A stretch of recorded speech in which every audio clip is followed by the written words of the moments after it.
Hello students, I hope you all are fine. I am Sudhanshu from team Ashish Tiwari. आप सभी का welcome करता हूं इस वीडियो में। हर बार की तरह इस बार भी हमारी टीम ने आपके लिए 10 most important question with answer ready किए हैं, जो हर बार आपके एग्जाम में आते हैं। तो आप सभी वीडियो को पूरी वॉच करिएगा, एक भी क्वेश्चन स्किप मत करिएगा। क्या पता जो क्वेश्चन आप स्किप करो वही आपके एग्जाम में आ जाए। तो वीडियो को आपको पूरी वॉच करनी है। एंड अगर आप हमारे चैनल पर फर्स्ट टाइम विजिट कर रहे हो तो चैनल को जरूर सब्सक्राइब कर लीजिएगा, जिससे आने वाले और चैप्टर्स की वीडियो की नोटिफिकेशन आपको टाइम पर मिले। एंड अगर किसी भी स्टूडेंट को ये पीडीएफ या नोट्स चाहिए होगे तो मैं डिस्क्रिप्शन में एक नंबर दे दूंगा। डिस्क्रिप्शन में दिए हुए नंबर पर आप कॉन्टैक्ट कर लीजिएगा, आपको पीडीएफ या नोट्स मिल जाएंगे। पीडीएफ प्राइस आपका 30 रुपीज़ रहने वाला है, जो कि आपका एक बहुत ही मामूली सा प्राइस है, कोई भी व्यू कर सकता है। स्टडी के लिए आप इतना तो इन्वेस्ट कर ही सकते हो। अदरवाइज अगर आपको पीडीएफ नहीं लेना है तो आप वीडियो लेक्चर देख सकते हो, वीडियो लेक्चर आपके बिल्कुल फ्री है। तो चलिए वीडियो को स्टार्ट कर लेते हैं। तो आज की वीडियो में मैं आपको हिंदी का मौलिक साहित्य और उसकी परंपरा जो सब्जेक्ट है, इसके 10 ऐसे मोस्ट इंपोर्टेंट क्वेश्चन आंसर बताने वाला हूँ, जो कि आपके एग्जाम में आएंगे ही आएंगे। और ये सिंगल वीडियो ही आपके एग्जाम पर्पज से बहुत होती है। ये सिंगल वीडियो ही अगर आप देख लेते और आप तो आपके सभी टॉपिक, सभी कंप्लीट सब्जेक्ट कवर हो जाता है। ये सिंगल वीडियो ही से ही आप अपने एग्जाम में अच्छे मार्क्स गेन कर सकते हो। तो चलिए अब हम आपकी क्वेश्चन नंबर 1 देख लेते हैं। जो आपका क्वेश्चन नंबर 1 रहने वाला है वो आपको मौखिक और लिखित साहित्य का अंतर संबंधित स्पष्ट कीजिए रहने वाला है। तो इसके आंसर में हम आपका सबसे पहले एक छोटा सा परिचय लिखेंगे। परिचय में हम आपका लिखेंगे जो आपकी साहित्य है वो किसी भी समाज की भाषा, संस्कृति, अनुभव और सोच को व्यक्त करने का एक सशक्त माध्यम है। इसमें आपके दो रूप सामने आते हैं, एक आपका लिखित आता है, दूसरा आपका मौखिक आता है। जो आपका मौखिक होता है, मौखिक साहित्य होता है, उसमें आपका परंपरागत रूप से बोलकर या सुनाकर उसे आगे बढ़ाया जाता है। और जो आपका लिखित साहित्य होता है उसको आप समझ ही सकते हो, उसको आप कागज पर लिखकर या फिर कहीं पर भी लिखकर उसको स्थायी रूप से सुरक्षित रख सकते हो और उसको आगे बढ़ा सकते हो। जो आपके दोनों ही प्रकृति है, जैसे कि आप जानते हैं दोनों प्रकृति थोड़ी अलग है, लेकिन इन दोनों का आपस में एक गहरा संबंध होता है। क्योंकि अगर आप कोई चीज़ लिखोगे तो उसको बोलोगे भी, उसको सुनोगे भी। और अगर कोई चीज़ सुनी है तो वो आपने कहीं लिखी वही देखी भी होगी। तो इनका दोनों का यही आपका एक गहरा संबंध है। लिखित साहित्य का उद्भव मौखिक साहित्य से ही हुआ है। तो इसी प्रकार से आपका एक छोटा सा परिचय हो जाएगा। परिचय लिखने के बाद आप लिखेंगे कि आपका मौखिक साहित्य क्या है। तो मौखिक साहित्य आपका एक प्रकार का वही साहित्य है जो कि आपका बहुत ही लंबे समय से चला आ रहा है, जिसमें कि आपका लिखित रूप के बिना ही पीढ़ी दर पीढ़ी वो आपका मौखिक रूप से बोलचाल के माध्यम से, एक दूसरे को बताने के माध्यम से आपका वो बोल बोल के ही उसमें आपका बढ़ाया गया है। जिसमें आप देख सकते हैं जैसे कि आपकी लोक कथाएं हो गई, लोकगीत हो गई, दोहे हो गए, कहावतें हो गई, पहेलियाँ हो गई, भजन आगे वगैरह हो गए, जो कि आपको बोलकर ही सब व्यक्त किए जाते हैं। उनको ही हम आपको मौखिक साहित्य कहते हैं। इनकी कुछ मुख्य विशेषताएं देख लेते हैं। जो आपके मौखिक साहित्य होते हैं ये स्मृति पर आधारित होते हैं, साथ ही समय और स्थान के अनुसार इसमें बदलाव संभव हो सकता है। क्योंकि किसी व्यक्ति ने उसको किसी तरीके से बोला है तो किसी व्यक्ति उसको किसी तरीके से भी बोल सकता है। इसे आमतौर पर आप अनपढ़ या कम पढ़े लोग भी रचते और आगे बढ़ाते हैं। जो आपके कम पढ़े लिखे लोग होते हैं वही आपके जैसे जैसे आपने देखा होगा, आपके दादा परदादा जो हो गए वे आपको कहानियाँ सुनाते थे, वे आपके कम पढ़े लिखे होते थे, बट उनको फिर भी कहानी आती थी तो वे मौखिक साहित्य का ही रूप करते थे। यह आपकी स्थानीय भाषा, बोली और संस्कृति से गहरे से जुड़ाव रखता है, क्योंकि आपके बहुत ही पुराने रहते हैं। अब हम आपका लिखित साहित्य देख लेते हैं। जो आपके लिखित साहित्य होते हैं वे आपके एक इस प्रकार के साहित्य होते हैं, उसमें आपका एक निश्चित माध्यम होता है, जैसे कि कोई पत्र हो गया, कोई कागज हो गया, कोई ताड़पत्र हो गया। ताड़पत्र उसे कहते हैं, वो एक पेड़ की छाल होती है, उसको ही उस पर जैसे हम उसको लिखते हैं तो उसको ही हम आपका ताड़पत्र कहते हैं। तो उस पर जो लिखा होता है, जो आपका स्थायी रूप से होता है, उसको ही हम आपका लिखित साहित्य होता है। और ये आपका पीढ़ियों दर पीढ़ियों तक बिना परिवर्तन के पढ़ा जा सकता है। इसकी भी कुछ मुख्य विशेषताएं देख लेते हैं। जो आपका लिखित साहित्य होता है स्थायी रूप से होता है, इसमें लेखक की पहचान और लेखन शैली स्पष्ट होती है। इसे आपका बार बार पढ़ा जा सकता है और विश्लेषित किया जा सकता है। यह आपका शिक्षा और विद्या का महत्वपूर्ण स्रोत हो सकता है। इतना सब लिखने के बाद आप लिखे मौखिक और लिखित साहित्य का अंतर संबंध क्या है। तो जैसा कि मैंने अभी आपको बताया, जो आपका मौखिक और लिखित साहित्य है इन दोनों का आपसी एक संबंध है। ये दोनों ही आपस में संबंध रखते हैं, क्योंकि अगर आपने कोई चीज़ लिखोगे तो आपने उसको उसको आप बोलोगे भी, उसको मौखिक रूप से बोलोगे भी। और अगर आपने कोई चीज़ मौखिक रूप से बोली है तो उसको आपने कहीं ना कहीं पे लिखी हुई देखी भी होगी। तो इसी प्रकार से हम आपका सबसे पहले देख लेते हैं लिखित साहित्य की नींव मौखिक परंपरा है। प्राचीन काल में जब आपका लेखन की विधि नहीं थी तो तब आपका वेद, पुराण, रामायण और जो महाभारत जैसी जो भी महान रचनाएं हैं वे सभी आपके मौखिक रूप से ही बोली गई थी और पीढ़ी दर पीढ़ी उनको याद किया गया, बाद में ही उनको आपका लिखित रूप में लिखा गया। सेकंड आपका आता है मौखिक साहित्य का संरक्षण लिखित रूप में। जो आपके कई लोक कथा या लोकगीत हो गए जो पहले केवल सुने सुने जाते थे या सुनाए जाते थे, आज के टाइम में उनको लिख दिया गया है, जो कि आपका लिखकर उनको संग्रहित कर दिया गया है। तो मौखिक साहित्य को भी उन्होंने लिखित साहित्य में संरक्षित कर दिया है। थर्ड, आपका लिखित साहित्य में मौखिक परंपरा की छाया। कई लेखक आपके ऐसे भी थे जिन्होंने अपने साहित्य में लोक भाषा, कहावतें और मौखिक शैली का प्रयोग किया है, जैसे उनका साहित्य जनमानस के और करीब हो जाता है। जैसे तुलसीदास ने रामचरितमानस में अवधि जैसी लोक भाषा का उपयोग किया है। फोर्थ आपका आता है सांस्कृतिक निरंतरता, जिसमें मौखिक और लिखित दोनों ही साहित्य दोनों की समाज की सांस्कृतिक विरासत को आगे बढ़ाते हैं।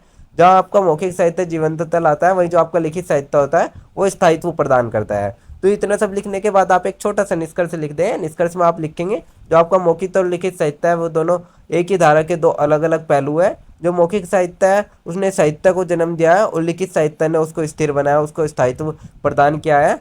और अगर आपका मौखिक साहित्य न होता तो हमारी कई जो ऐसी परंपराएं थी, वे कहानियाँ थी, लोक ज्ञान थी, वे आज तक हम तक ना पहुँच पाती। और अगर आपका लिखित साहित्य न होता तो हमें कोई भी ज्ञान सुरक्षित नहीं रह पाता, किसी भी चीज़ का प्रूफ नहीं मिल पाता। तो इसी प्रकार से मौखिक और लिखित साहित्य दोनों का आपसी संबंध न केवल ऐतिहासिक है बल्कि हमारी सांस्कृतिक पहचान का भी वे मूल अधिकार है। यहाँ हमें दोनों रूपों को समझना, पढ़ना और संरक्षित करना चाहिए। तो इसी प्रकार से आप एक छोटा सा निष्कर्ष लिख लें। निष्कर्ष लिखने के बाद आपका आंसर नंबर 1 कंप्लीट होता है। देन हम आपका क्वेश्चन नंबर 2 देख लेते हैं। क्वेश्चन नंबर 2 में हम आपका लोक कथा का स्वरूप बताएंगे, साथ ही पाठ्यक्रम में निर्धारित अवधि लोक कथा का सार लिखेंगे। तो इसके आंसर में हम आपका सबसे पहले एक छोटी सी परिचय लिख लेंगे। तो जो लोक कथा होता है वो आपके किसी समाज की पारंपरिक सोच, अनुभव और सांस्कृतिक जीवन को दर्शाने वाली कहानियाँ होती है। इस प्रकार की कहानी होती है जिसमें कि हम किसी समाज की परंपरा दर्शा रहे हो, किसी व्यक्ति की सोच दर्शा रहे हो, किसी का अनुभव या किसी का सांस्कृतिक जीवन जो भी दर्शा रहे हैं। जिस कहानियों में हम उन चीज़ों को दर्शा रहे हैं उनको ही हम आपके लोक कथाएं कहते हैं। जो आपकी कहानी होती है हम लोगों के बीच पीढ़ी पर पीढ़ी मौखिक रूप से चलती आती है। जैसे कि आपने भी आपकी बहुत सारी कहानियाँ सुनी होगी जो आपने अपने माता पिता से सुनी है, आपके माता पिता ने अपने माता पिता से सुनी थी और उनके माता पिता ने अपने माता पिता से सुनी थी। तो वही आपके पीढ़ी दर पीढ़ी चलती आ रही है। इसमें आपका ना तो कोई लेखक होता है और न ही कोई निश्चित रचनाकाल इसका होता है। इनकी भाषा भी सरल, दिलचस्प और लयात्मक होती है, जिससे कि सुनना और याद रखना आसान हो जाता है और वे हमारे पीढ़ी दर पीढ़ी तक याद रहते हैं। भारत में हर क्षेत्र को अपनी अपनी लोक कथाएं होती है, जिनमें कि आपके अवधि लोक कथाओं का विशेष स्थान है। तो ये आपका एक छोटा सा परिचय हो गया। फिर हम आपका देख लेते हैं लोक कथा का स्वरूप, जिसमें आपका लोक कथा का निर्माण जनमानस की कल्पना और अनुभव से होता है, जिनका संबंध आपका जीवन की कठिनाइयों, विश्वासों, रिश्तों, संघर्ष और नैतिक मूल्यों और सामाजिक शिक्षा से होता है। अब हम आपकी लोक कथा की विशेषताएं देख लेते हैं, जिसमें हम आपका सबसे पहले मौखिक परंपरा देख लेते हैं। इनका आपका पहला लेखन नहीं था, केवल सुनकर और सुनाकर इन्हें आगे बढ़ाया जाता था। सेकंड, आपकी सरल भाषा, जिसमें आपकी लोक कथा आम बोलचाल की भाषा थी। थर्ड, आपका नैतिक संदेश, जिसमें अधिकतर लोक कथाओं के अंत में कोई ना कोई सीख मिलती ही रहती थी। फोर्थ, आपका लोक विश्वास और संस्कृति का चित्रण, जिनमें देव देवता, जादू टोना, पशु पक्षी, राजा रानी की शादी शामिल होते थे। फिफ्थ, आपका कल्पना और यथार्थ का मिश्रण, जिसमें लोक कथाओं में कई असंभव बातें भी होती थी पर उन्हें प्रतीक के रूप में भी समझा जाता था।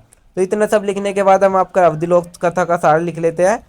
तो पाठ्यक्रम पर आधारित देख लेते हैं। जो आपका पाठ्यक्रम में दी गई अवधि लोक कथा है वो ग्रामीण जीवन, पारंपरिक संबंध और स्त्री पुरुष की भूमिका पर आधारित होती है। इसमें आपके लोक जीवन की सादगी, संघर्ष और मानवीय मूल्यों का सुंदर चित्रण मिलता है। तो सारांश में हम आपका सबसे पहले यही लिख लेंगे, जो आपके अवधि लोक कथा है वो आपके एक स्त्री अपने परिवार के लिए संघर्ष करती है, जिसमें कि वह अपने पति की लंबी यात्रा के दौरान अकेले घर और बच्चों को संभालती है। साथ ही कथा में सामाजिक मूल्य जैसे निष्ठा, प्रेम, धैर्य, प्रेम और आत्मबल दिखाई जाती है। जब पति वापस लौट कर आता है तो वही स्त्री की मेहनत को, त्याग को देखकर भावुक हो जाता है। इससे हमें यह पता चलता है कि एक स्त्री केवल घर संभालने वाली नहीं होती बल्कि पूरे समाज को भी संभालने की क्षमता रखती है। तो इसी प्रकार से ये आपके एक लोक कथा तो थी, ये केवल कहानी नहीं है बल्कि आपके एक महिलाओं की शक्ति, धैर्य और आत्मसम्मान की मिसाल भी है, जिसमें अवधि समाज की भाषा, रीति रिवाज, बोली और भावनाएं पूरी तरह से जुड़ी हुई है। तो इतना सब लिखने के बाद आप एक छोटा सा निष्कर्ष लिख दें। निष्कर्ष में आप लिखेंगे, लोक कथाएं केवल आपको मनोरंजन का साधन नहीं होती है बल्कि वे हमारे समाज का दर्पण होती है, जिससे हमें बहुत ज़्यादा ज्ञान भी मिलता है। वे हमारी संस्कृति को सहेजने और नैतिकता सिखाने में हमारी सहायता करती है। जो अवधि लोक कथा जैसे उदाहरण है वे हमें बताते हैं कि किस तरह से एक सामान्य ग्रामीण स्त्री भी संघर्ष और प्रेम से बड़ी प्रेरणा कर सकती है। और आज के समय में जब परंपराएं और मूल्य बदल रहे हैं तो लोक कथाएं भी हमारी जड़ों से जोड़ने का काम करती है। इन्हें पढ़ना और संरक्षित रखना भी हमारी सांस्कृतिक जिम्मेदारी होती है। तो इतने सब लिखने के बाद हम आपका आंसर नंबर 2 कंप्लीट हो जाएगा। देन हम आपका क्वेश्चन नंबर 3 देख लेते हैं, जिसमें हम आपका लोकगीत, लोक संस्कृति के वाहक है इस कथन की समीक्षा करेंगे। आंसर में हम आपका सबसे पहले एक छोटा सा परिचय लिखेंगे। परिचय में हम लिखेंगे, कि जो हमारे समाज की सांस्कृतिक धारा है उसमें लोक गीतों का विशेष स्थान है। ये गीत आपके न केवल मनोरंजन का साधन होते हैं बल्कि समाज के इतिहास, परंपरा, विश्वास और भावनाओं को व्यक्त करने का भी एक माध्यम होते हैं। लोकगीतों के माध्यम से आप अपने पुरखों की सभ्यता, रहन सहन, सोच और उनके जीवन के अनुभव से जुड़े होते हैं, जिससे कि लोकगीत लोक संस्कृति के वाहक पूरी तरह से सही प्रतीत होता है, क्योंकि लोकगीतों के माध्यम से ही लोक संस्कृति की जड़ें जीवित रहती है। तो इसी प्रकार से आप एक छोटा सा परिचय लिख लें, उसके बाद आप लिखेंगे कि लोकगीत क्या है। तो लोकगीत आपके इस प्रकार के गीत होते हैं जो कि आपके जनसाधारण लोगों द्वारा गाए जाते हैं, जिनका आपका कोई भी लेखक वगैरह नहीं होता है या कोई भी गायक वगैरह नहीं होता है। ये आपका लोग जनसाधारण द्वारा लोग द्वारा ही गाए जाते हैं। ये जो आपके गीत होते हैं आमतौर पर किसी धार्मिक, सामाजिक, पारिवारिक या प्राकृतिक घटना से जुड़े होते हैं। इसमें आपके लोक जीवन की सच्चाई, संघर्ष, आशाएं, दुख, सुख और खुशियां व्यक्त होती है। और लोकगीतों का कोई निश्चित लेखक नहीं होता है, पीढ़ी दर पीढ़ी मौखिक रूप से ही चलते आते हैं।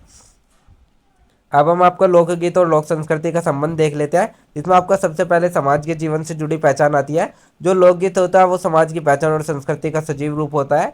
इन गीतों में समाज के विभिन्न पहलुओं को देखा जाता है, जैसे कि रिश्ते का महत्व, श्रमिक वर्ग का संघर्ष, परिवार के प्रति कर्तव्य, प्रेम और भक्ति। उदाहरण के तौर पर आप देख सकते हैं भारत में आपके कई हिस्सों पर लोकगीत है, जैसे कि लोकगीत के रूप में आपका पंजाबी भंगड़ा, उत्तर प्रदेश का सोहर संगीत, ये सभी आप उदाहरण के रूप में देख सकते हैं। सेकंड आपका धार्मिक और सांस्कृतिक परंपराएं। जो लोकगीत होते हैं वे आपके धार्मिक आस्थाओं या सांस्कृतिक परंपराओं से जुड़े होते हैं, जैसे कि हिंदू धर्म में देवी देवताओं की पूजा के गीत हो गए, सिख धर्म में भजन और भक्ति गीत हो गए, और मुस्लिम में भी आपका कोई सूफी गीत हो गए, या पंजाबी में आपके गुरु की महिमा का ज्ञान होगा। ये सभी आपके लोकगीत आपकी धार्मिक संस्कृति को भी बढ़ावा देते हैं। थर्ड आपका भाषा और बोली का संरक्षण। जो लोकगीत होता है इसमें आपके भाषा और बोली भी संरक्षित की जाती है। उदाहरण के तौर पर अवधी, भोजपुरी, पंजाबी, गुजराती, मराठी आदि भाषाओं में गाए जाने वाले लोकगीत उस क्षेत्र की संस्कृति और भाषाई धरोहर को व्यक्त करते हैं। फोर्थ आपका आता है सामाजिक और राजनीतिक संदेश, जिसमें लोकगीत समाज में व्याप्त संघर्ष और मुद्दों को उठाते हैं। साथ ही इन गीतों में शोषण, असमानता, गरीबी, युद्ध और समाज के अन्य समकालीन समस्याओं पर विचार व्यक्त किए जाते हैं। तो इतना सब लिखने के बाद हम आपका एक छोटा सा निष्कर्ष लिख लें। निष्कर्ष में आप लिखेंगे कि लोकगीत आपके लोक संस्कृति के वाहक है, जो कि आपके लोकगीत समाज के विचार, परंपराओं, विश्वास और संस्कृति का अभिन्न हिस्सा होते हैं। वे गीत आपके केवल समाज के भावनात्मक और सांस्कृतिक संबंधों को ही प्रकट नहीं करते हैं, बल्कि वे साथ में समाज की सामाजिक, धार्मिक और सांस्कृतिक धारा को भी सहेजते हैं। अब हम इतना सब लिखने के बाद आपका आंसर नंबर 6-3 कंप्लीट हो जाएगा। फिर हम आपका क्वेश्चन नंबर 4 दे लेते हैं। क्वेश्चन नंबर 4 में हम आपको लोकनाट्य की अवधारणा को उदाहरण सहित बताएंगे, जिसके आंसर में हम सबसे पहले एक छोटा सा परिचय देख लेते हैं। परिचय में हम आपका लिखेंगे जो आपका लोकनाट्य है वो आपका एक प्रकार का नाट्य रूप होता है, जिसमें लोक जीवन, संस्कृति, परंपरा और समाज के विभिन्न पहलुओं को दर्शाया जाता है, जो कि आपका आम लोगों द्वारा दर्शाया जाता है और उनके द्वारा ही इसको प्रस्तुत किया जाता है। लोकनाट्य में आपको मनोरंजन के साथ साथ सामाजिक संदेश भी दिया जाता है, जिसमें आपका उन समुदायों की जीवन शैली, विश्वास और समस्याओं को अभिव्यक्त किया जाता है, जिनके बीच वो आपका नाटक प्रस्तुत किया जाता है। तो इसी प्रकार से आप एक छोटा सा परिचय लिख रहे हैं। परिचय लिखने के बाद आप लोकनाट्य की अवधारणा लिखेंगे। जो आपके लोकनाट्य की अवधारणा वो आपके समाज के विभिन्न पहलुओं को नाट्य रूप में प्रस्तुत करने से जुड़ी है, अर्थात जिस राज्य में, जिस भी समाज में आपके जिस प्रकार के भी जो भी परिवर्तन हो रहे हैं या जिस भी तरीके का जो भी घटना चक्र चल रहा है उसको ही प्रदर्शित करना ही आपका एक लोकनाट्य के रूप में उसको प्रदर्शित करना ही आपका इसका एक सांस्कृतिक अभिव्यक्ति माना जाता है, जिसका उद्देश्य मनोरंजन करना नहीं होता है बल्कि समाज के महत्वपूर्ण मुद्दों को भी उजागर करना होता है। इसकी विशेषता एक ये होती है कि समाज के आम व्यक्तियों के अनुभव, दुख, सुख, संघर्ष और विश्वास को मंच पर जीवित करता है।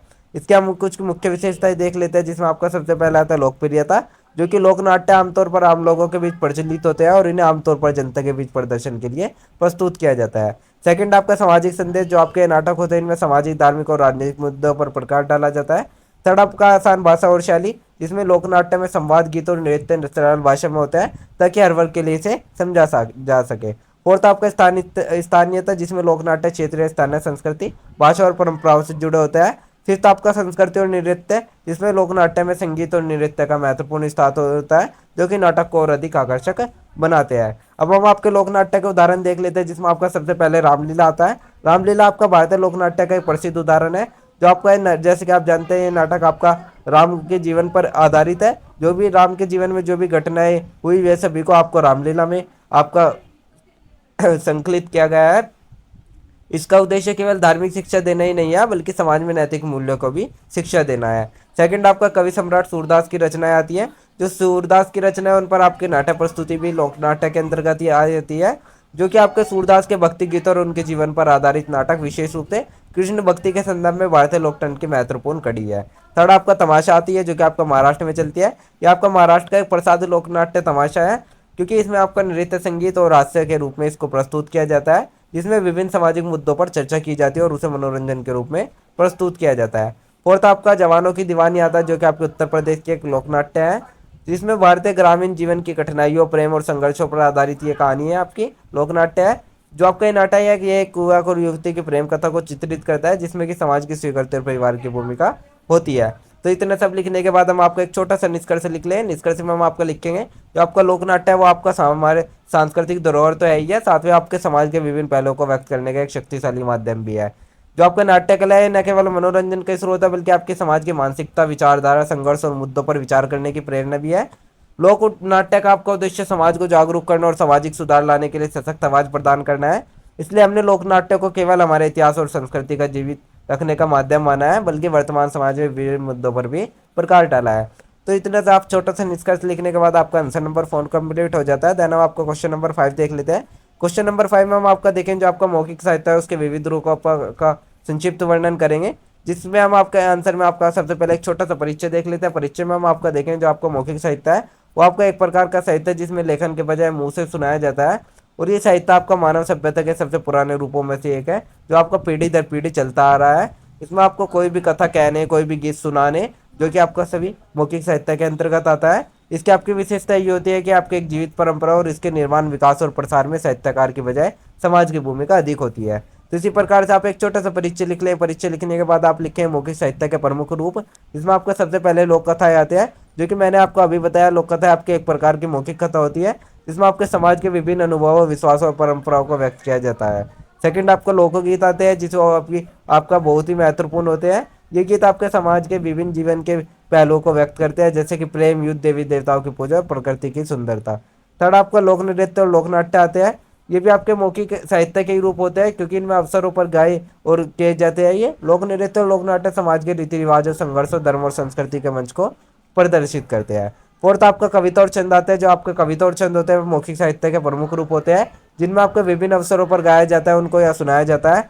भारत में दोहा, कविता, हाउक और छपीली जैसी जो कविता है वे लोक साहित्य का ही हिस्सा रही है। फिफ्थ आपका मुहावरे एवं कहावतें आते हैं, जो कि आपका मौखिक साहित्य का हिस्सा होते हैं। ये आपके समाज के अनुभव और ज्ञान को संक्षिप्त और प्रभावशाली रूप में प्रस्तुत करते हैं। इनका उपयोग हम आपके सामान्य बोलचाल में करते हैं। सिक्स्थ आपका आता है किस्से और कथाएं। जो आपके किस्से होते हैं वे भी आपके मौलिक साहित्य के अंतर्गत आते हैं, जो कि विशेष घटनाओं, लोगों को संघर्ष के बारे में होती है, और ये आमतौर पर किसी प्रसिद्ध व्यक्ति या घटना पर ही आधारित होती है। इतना सब लिखने के बाद आप एक छोटा सा निष्कर्ष लिख लें। निष्कर्ष में आप लिखेंगे, जो आपका मौखिक साहित्य है उसका महत्व समय के साथ कम नहीं होगा, बल्कि वो अभी भी हमारे समाज की सांस्कृतिक पहचान का एक अहम हिस्सा है। इसमें हमारे अतीत का गवाही भी देता है, और साथ ही हमें वर्तमान में हमारे जीवन की समस्या और समाधान को भी वो व्यक्त करता है। मौखिक साहित्य के रूप जैसे लोक कथाएं, लोकगीत, लोक नृत्य, कविता, मुहावरे और कहावतें, ये आपके समाज की सांस्कृतिक धरोहर को भी जीवित रखते हैं और हमारी जड़ों से जुड़े रहने की भी प्रेरणा देते हैं। तो इतना सब लिखने के बाद आपका आंसर नंबर 5 कंप्लीट हो जाता है। देन हम आपका क्वेश्चन नंबर 6 से देख लेते हैं।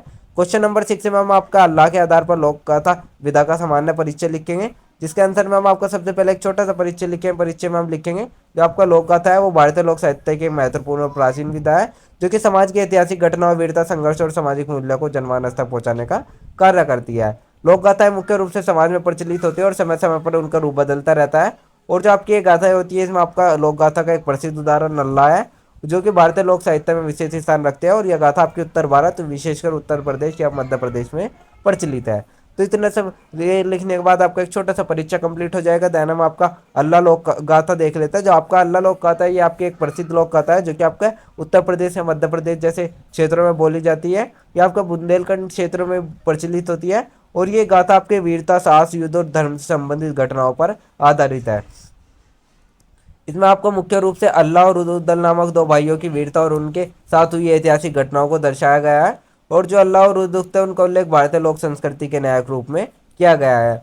ये गाथा न केवल वीरता का चित्रण करती है, बल्कि इसमें भारतीय समाज के आदर, संघर्ष और नैतिकता के तनाव भी इसमें छिपे होते हैं। तो ये हमने आपका अल्लाह लोक गाथा देख लिया। अब हम आपका लोक गाथा गाथा विधा की विशेषताएं देख लेते हैं, जिसको समझने के लिए आपकी कुछ विशेषताएं होती है। सबसे पहले वीरता और साहस। जो लोक गाथाएं होती है उनमें आमतौर पर किसी नायक नायिका की वीरता और साहस का वर्णन किया जाता है। ऐसे ही आपका अल्लाह गाथा में अल्लाह और उदल की वीरता के किस्से हैं, जो कि दुश्मनों का सामना करते हैं और धर्म की रक्षा करते हैं। सेकंड, आपका सामाजिक और धार्मिक संदेश आता है। लोक गाथाओं में आपका समाज और धर्म के नियमों का पालन करने की शिक्षा दी जाती है। ऐसे ही आपका अल्लाह गाथा में धर्म, साहित्य और न्याय की प्रधानता दिखाई जाती है। अल्लाह और उदल के युद्ध न केवल व्यक्तिगत संघर्षों का चित्रण करते हैं, बल्कि वे समाज के किए गए बलिदानों को भी प्रस्तुत करते हैं। थर्ड, आपको मौखिक परंपरा आती है, जो कि आपके लोक गाथाएं होती है वो मौखिक परंपरा का हिस्सा होती है। जहाँ आपके गाथाएं होती है एक पीढ़ी से दूसरी पीढ़ी तक लोक कवियों और गायकों के द्वारा गाई जाती है। अल्लाह गाथा को भी आपको कई वर्षों से गायकों द्वारा गाया जा रहा था। फोर्थ, आप क्या आते हैं संगीत और नृत्य। लोक गाथाओं में आपका संगीत और नृत्य का महत्वपूर्ण स्थान होता है। इसी प्रकार आपको अल्लाह गाथा को विशेष गीतों और लयबद्ध धुनों में गाया जाता है और इसे अधिक आकर्षक बनाता है। गायक और नर्तक इस गाथा के माध्यम से न केवल गाते हैं बल्कि प्रदर्शन भी करते हैं। फिफ्थ, आपका आता है काल्पनिक और ऐतिहासिक तत्वों का मिश्रण। लोक कथाओं में आपके कभी कभी ऐतिहासिक घटनाओं को काल्पनिक रूप में प्रस्तुत किया जाता है। जिस प्रकार से आपका अल्लाह गाथा में अल्लाह और उदल की वीरता के साथ साथ उनकी झूठी अतिरंजित कहानियां भी जुड़ी होती है, जो कि समाज में आदर्श और प्रेरणा का कार्य करती है। अब हम आपका अल्लाह लोक गाथा का सांस्कृतिक महत्व देख लेते हैं। तो अल्लाह लोक गाथा का आपका भारतीय संस्कृति में महत्वपूर्ण स्थान इसलिए रहा है क्योंकि जो आपकी ये गाथा है केवल बुंदेलखंड के लोक जीवन का चित्रण करती है, बल्कि ये आपके भारतीय लोक साहित्य के आदर्शों, संघर्षों और साहसिक कार्यों को भी उजागर करती है। इसके में जो आपका अल्लाह और उदल की गाथा है न केवल वीरता और धर्म के पक्ष में है, बल्कि आपके समाज के आदर्शों, संघर्षों और उनके मानसिकता को भी व्यक्त करते हैं। इनका उद्देश्य समाज में जागरूकता और शिक्षा फैलाना होता है और इस उद्देश्य को पूरा करने में सक्षम रहती है। तो इतना सब लिखने के बाद आपका आप एक छोटा सा निष्कर्ष लिख लें। निष्कर्ष में आप लिखेंगे कि अल्लाह लोक गाथा जो है वो आपको भारतीय लोक साहित्य का एक अनमोल रतन है, जिसमें वीरता, धर्म और समाज के आदर्शों को प्रस्तुत किया है। जो आपकी ये गाथा है केवल साहस और संघर्षों की प्रेरणा नहीं देती है, बल्कि ये सामाजिक धरोहर को भी जीवित रखती है। लोक गाथाओं का ये रूप आपका समय के साथ परिवर्तित होता है, लेकिन इनका सांस्कृतिक महत्व आज भी उतना ही प्रासंगिक है जितना कि हमें पहला था। यह हमें सिखाता है कि समाज की अच्छाई और नैतिकता समय के साथ बनी रहती है और हमें इन्हें संरक्षित रखे रहना चाहिए। तो इतना सब लिखने के बाद आपका एक छोटा सा निष्कर्ष कंप्लीट हो जाएगा। निष्कर्ष कंप्लीट होते ही आपका आंसर नंबर 6 कंप्लीट हो जाएगा। देन हम आपका क्वेश्चन नंबर 7 देख लेते हैं। क्वेश्चन नंबर 7 में आपका लोकगीतों का परिचय देंगे, साथ ही सोहर, विवाह और मंगल गीत के बारे में भी बताएंगे। तो इसके आंसर में हम आपका सबसे पहले एक छोटा सा परिचय देख लेते हैं। तो लोकगीत आपके उस प्रकार के गीत होते हैं जो कि आपके सामान्य जनता के द्वारा ही गाए जाते हैं और ये आपके किसी सामाजिक, सांस्कृतिक, धार्मिक अवसरों पर ही प्रस्तुत किए जाते हैं। जो आपके गीत होते हैं इनमें आपके आदतें, विश्वास, संघर्ष, खुशी और दुख व्यक्त होते हैं। जो कि लोकगीत होते हैं वे आपके मनोरंजन के लिए तो होते ही है, साथवे में समाज के रीति रिवाजों, परंपरा और संस्कृति को भी जीवित रखने में महत्वपूर्ण भूमिका निभाते हैं। भारत में इसी प्रकार के आपके विभिन्न प्रकार के लोकगीत होते हैं जो विभिन्न क्षेत्रों, भाषा और संस्कृतियों के हिसाब से भिन्न होते हैं। इनमें से आपको सोहर, विवाह गीत और मंगल गीत जैसे प्रमुख गीतों के रूप में विभिन्न अवसरों पर ये गाए जाते हैं। इसमें आपका सबसे पहले सोहर गीत आता है। सोहर गीत आपका उत्तर भारत में प्रचलित एक लोकगीत है जो कि आपका विशेष रूप से प्रसव के समय गाया जाता है और जो आपका ये गीत है विशेष रूप से महिलाओं द्वारा ही गाया जाता है और नवजात शिशु के स्वागत के साथ इसकी माँ की सुख समृद्धि की कामना की जाती है। सोहर गीतों में आपके परिवार की खुशी और नन्हे खुशी आने की खुशी को व्यक्त किया जाता है। इन गीतों में आपका आमतौर पर एक सकारात्मक और उत्साहपूर्ण लय होती है। जो आपके सोहर गीत होते हैं इनमें पारंपरिक दुनिया, उन्नति की कामना और सुख समृद्धि की दुआएं शामिल होती है। उदाहरण के लिए आप देख सकते हैं, सोहर के गीत गाओ बच्चा आया है घर में जैसे शब्द आमतौर पर इन गीतों में सुनाई देते हैं। सेकंड, आपके विवाह गीत आते हैं जो कि आपने देखे भी होंगे। जब आपके यहाँ शादी फंक्शन वगैरह कोई भी होता है तो उसमें आपका एक दिन पहले, 2 दिन पहले जो भी आपके शाम के टाइम क्या होता है तो सारी और जितनी भी आपकी महिलाएं होती है वे सभी एकत्रित हो जाती है और फिर कुछ विवाह गीत गाती है, जो कि आपका एक रीति रिवाज, आपका एक संस्कार भी है। ये आपके भारतीय संस्कृति का एक पहचान है। इसमें आपको ये जो आपके गीत गाते जाते हैं ये आपके दुल्हन दुल्हन की खुशियाँ, उनके मिलन के अवसर और नए जीवन की शुरुआत की शुभकामनाएं देते हैं। ये गीत आपका विवाह समारोह को तो खास बनाते हैं, साथ ही समाज में शादी के महत्व को भी दर्शाते हैं। ये विवाह गीतों में शगुन, तिलक, वरमाला, 7 फेरे आदि विवाह के विभिन्न रस्म और परंपराओं का उल्लेख भी किया जाता है। साथ ही जो आपका विवाह गीत होते हैं इनमें आपका कन्या विवाह, बारात, दूल्हा दुल्हन की नृत्य जैसे प्रसंगों का विशेष रूप से उल्लेख मिलता है। और जो आपके गीत होते हैं ये अक्सर खुशी, प्रेम और प्रेम परिवार के एकजुट होने का प्रतीक करते हैं। थर्ड आपका आता है मंगल गीत। जो मंगल गीत होते हैं वे आपके ऐसे शुभ अवसरों पर गाए जाते हैं जैसे वे आपके पंडितों द्वारा गाए जाते हैं। आप किसी चीज़ का आपका हवन करा रहे हैं या फिर आप किसी भी चीज़ का कोई शुभारंभ करा रहे हैं तो वो आपकी शुभकामना के लिए पंडितों द्वारा गाए जाते हैं, जो कि आपका एक विशेष रूप से धार्मिक और सांस्कृतिक अवसरों पर गाए जाते हैं। इसमें आपका खुशी और उत्साह के समय ये आपके गीत गाए जाते हैं, जैसे कि विवाह हो गया, जन्म हो गया, त्यौहार हो गया, ये किसी शुभ कार्य के दिन ये आपके गीत गाए जाते हैं। इनमें आपका अच्छे स्वास्थ्य, समृद्धि, सुख शांति के लिए ये आपके गाए जाते हैं। मंगल गीतों का महत्व आपका विशेष रूप से भारतीय संस्कृति में है, क्योंकि जो आपके समाज के एकजुट होने, खुशी और सांस्कृतिक ऊर्जाओं के प्रसार के प्रतीक माने जाते हैं। मंगल गीतों में आपके कुछ रचनात्मक और सुंदरता के भरमार भी होते हैं, जैसे कि शुभ लगन मंगल में है या आया है शुभ समय आदि। तो इतने सब लिखने के बाद आप एक छोटा सा निष्कर्ष लिख लें। निष्कर्ष में आप लिखेंगे जो आपका लोकगीत है वो भारतीय संस्कृति का अभिन्न हिस्सा है, जो कि समाज की भावनाओं, परंपराओं और विश्वासों का आदान प्रदान करने का एक महत्वपूर्ण माध्यम है। सोहर, विवाह गीत और मंगल गीत जैसे जो लोकगीत है उन्होंने हम समाज में खुशी, उत्सव और सामाजिक मेलजोल को बढ़ावा दिया है। जो आपके गीत इन्होंने आपका विशेष अवसर को खास बनाते ही है, साथ में समाज में सांस्कृतिक धरोहर को भी संरक्षित करते हैं। इन्हीं गीतों से हमें अपनी परंपराओं को जीवित रखने के और भावनाओं, सोचों, मानसिकता को साझा करने का एक सुंदर तरीका मिलता है। तो इसी प्रकार से आप एक छोटा सा निष्कर्ष लिख लें। निष्कर्ष लिखने के बाद आपका आंसर नंबर 7 भी कंप्लीट हो जाएगा। देन हम आपका क्वेश्चन नंबर 8 देख लेते हैं। क्वेश्चन नंबर 8 में हम आपको लोकनाट्य के आधार पर विदेशी की विशेषता बताएंगे। तो इसके आंसर में हम आपका सबसे पहले एक छोटा सा परिचय देख लेते हैं। तो जो आपका लोकनाट्य है वो भारतीय संस्कृति का एक महत्वपूर्ण हिस्सा है, जिसमें कि समाज के विभिन्न पहलुओं को प्रस्तुत किया जाता है। ये आपका मनोरंजन के लिए तो होता ही है, साथ में आपके समाज की समस्याओं, मान्यताओं और आदर्शों को भी व्यक्त करते हैं। विदेशी है आपका इसी प्रकार का एक प्रसिद्ध लोकनाट्य है, जिसमें कि भारतीय नाट्य कला का वर्णन किया गया है। यह आपको विशेष रूप से बिहार और उत्तर प्रदेश के ग्रामीण इलाकों में चलता है। इसे आपका न केवल लोक कला के रूप में देखा गया है, बल्कि इसको आपका समाज के सामाजिक, आर्थिक और राजनीतिक मुद्दों पर भी सवाल उठाते हैं। तो चलिए देख लेते हैं अब हम आपके विदेशी की कुछ विशेषता है, जिसमें आपका सबसे पहले प्रमुख विषय आता है। जो आपका विदेशी नाटक का विषय है वो प्रवासी श्रमिकों की कठिनाइयों और उनके परिवार के संघर्षों को दर्शाना है। इस नाटक में हम देखते हैं कि कैसे लोग अपनी बेहतर जिंदगी के लिए अपने घर परिवार को छोड़कर विदेश या दूसरे शहरों में काम करने चले जाते हैं। इसी प्रकार से विदेशी भी आपका इस कहानी का एक मुख्य पात्र है, जो कि व्यथा और उनके परिवार की स्थिति को दिखाता है, जिसमें प्रवासी श्रमिकों के बिना घर के अकेलेपन और संघर्ष का सामना करना होता है। सेकंड, आपका सामाजिक संदर्भ। इस नाटक में आपके समाज की वास्तविकता को भी प्रस्तुत किया जाता है। विदेशिया में भी आपके समाज में आर्थिक असमानता, श्रमिकों का शोषण, महिलाओं की स्थिति और पारिवारिक जीवन के संघर्ष को बेखूबी चित्रित किया जाता है। जो आपका ये नाटक है ग्रामीण जीवन में परिप्रेक्ष्य समस्याओं को उठाता है और साथ ही समाज में व्याप्त विषमताओं को उजागर करता है। थर्ड, आपका मंच और संवाद आता है, जिसमें आपका विदेशी लोक नाटक के रूप में मंच प्रस्तुत करता है, जो कि आपके रंगमंच की सरलता भी होती है। मंच सजावट और सेट बहुत साधारण होते हैं, लेकिन जो संवाद होते हैं उनमें आपकी गहरी छुपी छाप होती है। इसी प्रकार के संवाद से सरल और सीधे हो जाते हैं, जिससे कि सीधे दर्शकों से जुड़ जाते हैं और गानों और संवादों के माध्यम से दर्शकों को सशक्त संदेश दिया जाता है। फोर्थ, आपका आता है कविता और गीत। जो विदेशिया में लोकगीतों का महत्वपूर्ण स्थान है। इसमें आपके कई भागों में कई विभिन्न विभिन्न प्रकार के गाने के व्यक्त किए गए हैं, विभिन्न विभिन्न प्रकार के गीत व्यक्त किए गए हैं। जो गीतों की मधुरता है वो उनके संदेशों की गहराई, नाटक और उनके प्रभावशाली बना रही है। फिफ्थ, आपका आता है नैतिक संदेश। इसमें आपको जो मजबूत नैतिक संदेश दिया जाता है वो कि आपका नाटक समाज के कड़े और कठोर यथार्थ को दिखाता है, जहाँ श्रमिकों को उनके अधिकार और सम्मान की कमी होती है। साथ ही हमें ये बताता है कि घर और परिवार का महत्व सबसे बड़ा होता है और समाज में शोषण और असमानता के खिलाफ एकजुट होना चाहिए। सिक्स्थ, आपका आता है नाटक का पारंपरिक स्वरूप।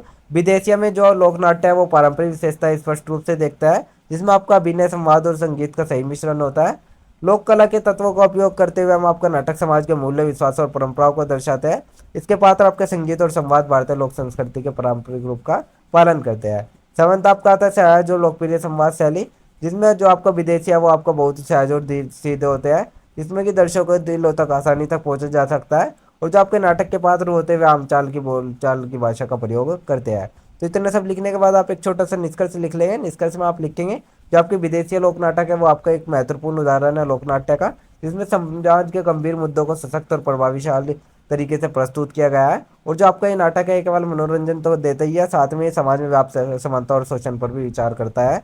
और जो आपका ये नाटक है इसमें हम आपका लोक कला का रूप केवल मनोरंजन तक सीमित नहीं रखते हैं, बल्कि समाज के प्रति अपनी जिम्मेदारी निभाते हुए महत्वपूर्ण संदेश भी देते हैं। तो इसी प्रकार से आप एक छोटा सा निष्कर्ष लिख रहे हैं। निष्कर्ष लिखने के बाद हम आपका आंसर नंबर 8 कंप्लीट हो जाएगा। देन हम आपका क्वेश्चन नंबर 9 देख लेते हैं। क्वेश्चन नंबर 9 में हम आपके कुछ शब्दों पर टिप्पणी करें, जिसमें श्रम संबंधी गीत, माच और लोक कथा, सारंगा, सदावर्त चाहते हैं।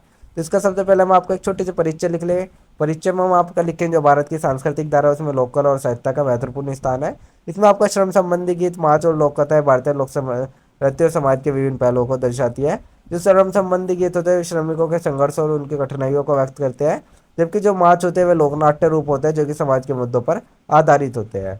लोक कथाएं जैसे कि आपका सारंगा, सदावर्ष हो गए, वे आपका परंपरागत कथा रूप है जो कि मानव मूल्य, विश्वास और संघर्षों की गहराई को शिक्षा देती है।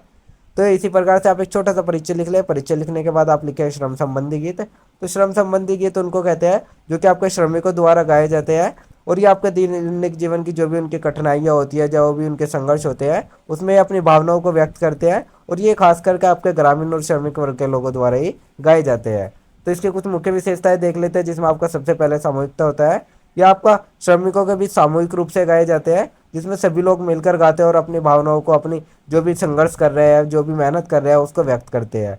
सेकंड, आपका सामाजिक संदेश आता है। इसमें आपका श्रमिकों के अधिकारों की बात भी की जाती है और समाज में मौजूद विषमताओं का विरोध भी किया जाता है। थर्ड, ये आपका सरल भाषा में गाए जाते हैं ताकि इनको कोई भी समझ सके, कोई भी गा सके। फोर्थ, आपका उत्साह बढ़ाने वाला स्वरूप, इन गीतों की जो लय होती है उनसे आपका मोटिवेट हो जाता है श्रमिक, और ज़्यादा उनका उत्साह बढ़ जाता है और उनके मनोबल को वो बढ़ावा देती है। क्या आपका माच आता है। माच आपका एक प्रकार का लोक नाट्य है, जिसमें विशेष रूप से जो आपका राजस्थान, मध्य प्रदेश और गुजरात में देखा जाता है। ये नाटक आपका ग्रामीण समाज की समस्या और पारंपरिक कथाओं को दर्शाता है। इसमें आपका नृत्य, संगीत और अभिनय का संयोजन होता है, जो कि दर्शकों के मनोरंजन के साथ साथ सामाजिक संदेश भी प्रदान करता है। इसके कुछ मुख्य विशेषताएं देख लेते हैं। यह आपका लोक नाट्य होता है, जिसमें कि नृत्य, अभिनय और संगीत का मिश्रण होता है, और ये नाटक मंच पर कलाकारों द्वारा प्रस्तुत किया जाता है। सेकंड, आपका पारंपरिक कथा है, जो कि माच होता है, मुख्य रूप से पौराणिक और लोक कथाओं पर आधारित नाटक होते हैं, जिनमें आपको देवताओं, नायक नायिका और समाज की समस्याओं को चित्रित किया जाता है। थर्ड, आपका सामाजिक संदेश, जो आपके नाटक होते हैं, इनके माध्यम से समाज के विभिन्न पहलू जैसे कि धर्म, परंपरा और सामाजिक मूल्य दर्शाए जाते हैं।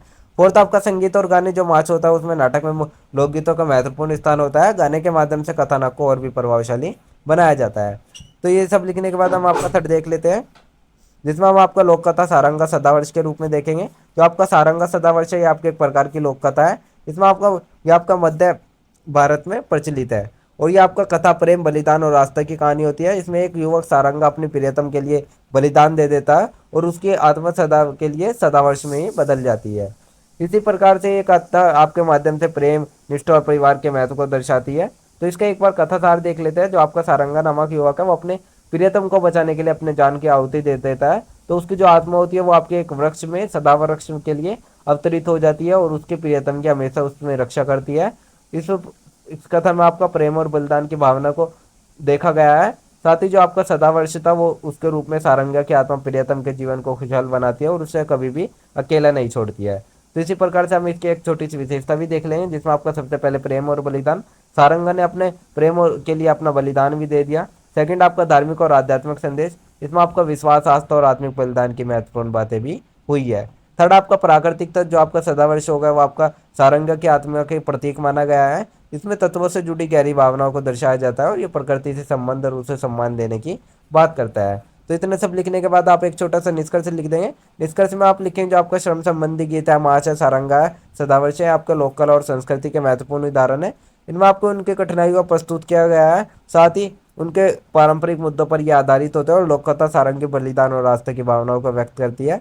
तो इन सभी के माध्यम से हम समाज, संस्कृति और जीवन के गहरे पहलुओं को समझ सकते हैं, और इनका महत्व केवल सांस्कृतिक धरोहर के रूप में तो होता ही है, साथ में ये समाज के जागरूक करने में भी काम करते हैं। तो इसी प्रकार से आप एक छोटा सा निष्कर्ष लिख रहे हैं। निष्कर्ष लिखने के बाद आपका आंसर नंबर 9 कंप्लीट हो जाएगा। देन हम आपका आंसर नंबर क्वेश्चन नंबर 10 देख लेते हैं। क्वेश्चन नंबर 10 में आपको एक व्याख्या करनी होती है। तो ये आपका क्वेश्चन में सबसे पहले मिलता है ये क्वेश्चन आपको। तो इसमें आपको क्या करना होता है, इसमें आपको कोई भी प्रसंग दे दिया जाते हैं, अथवा करके आपको मिलता है, हमें से चॉइस मिलती है। तो उसमें से आपको कोई ना कोई की व्याख्या करनी होती है। तो इसी तरीके से जैसे कि हमने ये देखा गया, खेतन में लागी कटानियाँ हो राम, ये आपका एक दिया गया है। दूसरा आपका दिया गया है सूरज नारायण की माँ बड़ी मतलबी थी। तो इनमें से आपका एक की व्याख्या करनी होती है। तो व्याख्या में क्या करना होता है, आपके इसके उत्तर में क्या करना होता है, इसके उत्तर में सबसे पहले आपको एक छोटा सा संदर्भ लिखना होता है। संदर्भ में आप क्या करते हैं, जैसे आपने 11th 12th में 10th में भी लिखा होगा, आपको जैसे प्रसंग दे दिया जाता था तो उसमें आप पहले संदर्भ लिखते थे। संदर्भ में आप लिखते थे कि ये जो आपका प्रसंग दिया गया है, यहाँ से ये आपका जो गद्य दिया गया है, ये आपके किस पाठ से दिया गया है, इसके लेखक कौन है, और इसका मतलब संदर्भ में आपको यही बताना है कि आपको ये इसके बारे में आपने कहाँ देखा है, किस बारे में किस सुना है, उसके बारे में आपको छोटा सा बताना है। फिर आपको व्याख्या करनी है, जो भी आपका प्रसंग दिया गया है उसको आपको अपने शब्दों में व्यक्त करना है, जैसे कि आप पहले भी करते थे। तो आपको अपने तरीके में व्याख्या करना है। जैसे कि इसमें देखो, इस गीत में एक नवायिता स्त्री अपने ससुराल की स्थिति का वर्णन कर रही है। वह कहती है कि खेतों में फसल की कटाई का समय और वह घर की तैयारियों में जुटी है। तो इसी तरीके से आपको भी एक छोटी सी व्याख्या अपने शब्दों में कर देनी है। तो फिर आपको एक छोटा सा एंड में आपको एक निष्कर्ष भी लिख देना है। निष्कर्ष में आपको लिख देना है जो भी आपका निष्कर्ष होता है, इसका निष्कर्ष निकलता है उसको आपको लिख देना है। निष्कर्ष लिखने के बाद आपको अगर आपको लगता है आप इसमें भाषा शैली बता रहे हो तो आप इसकी काव्यगत विशेषता करके इसकी भाषा शैली वगैरह भी लिख सकते हो, वो आपको अच्छे मार्क्स दिला सकते हैं। अदरवाइज आप इतना भी लिख दोगे तो आपका आंसर कंप्लीट माना जाएगा। तो ये आपके 10वां आंसर भी कंप्लीट होता है। तो ये मैंने आपको 10 ऐसे मोस्ट इंपॉर्टेंट क्वेश्चन आंसर बता दिए जो कि आपके एग्जाम में आने ही आने थे और आपके एग्जाम में आएंगे ही आएंगे। अगर आप ये सिंगल वीडियो देख लेते हो तो ये आपके एग्जाम के पर्पज से बहुत होती है। इसमें आपके सभी टॉपिक्स कंप्लीट सब्जेक्ट कवर हो जाता है। अगर आपको नोट्स या पीडीएफ चाहिए तो आप डिस्क्रिप्शन में दिए हुए नंबर पर कॉन्टैक्ट कर सकते हैं। नोट्स प्राइस आपका 30 रुपीज़ होने वाला है, कोई भी व्यू कर सकता है, बहुत ही मामूली सा प्राइस है। इन स्टडी के लिए आप इतना तो इन्वेस्ट कर ही सकते हो। अदरवाइज अगर आपको नोट्स नहीं लेने तो आप वीडियो लेक्चर देख सकते हैं, वीडियो लेक्चर आपके फ्री ऑफ कॉस्ट होते हैं। मैं तो यही कहूँगा कि आप एक बार वीडियो लेक्चर देख लीजिएगा, उसके बाद आप नोट्स ले लीजिएगा, नोट्स से एक बार रीड कर लीजिएगा तो आपके सारे टॉपिक्स कवर हो जाएंगे। देन आपको एग्जाम में आंसर लिखने में कोई भी प्रॉब्लम नहीं आएगी और आप एग्जाम में अच्छे खासे मार्क्स गेन करोगे। और अगर अभी भी किसी स्टूडेंट को कोई डाउट या क्वेरी होता है तो आप हमारे कमेंट सेक्शन में या इंस्टा पेज को फॉलो करके पूछ सकते हो। एंड डेली अपडेट्स के लिए आप समय हमारा व्हाट्सअप चैनल ज्वाइन कर लीजिए। Thanks for watching, all the best, thank you, have a good day.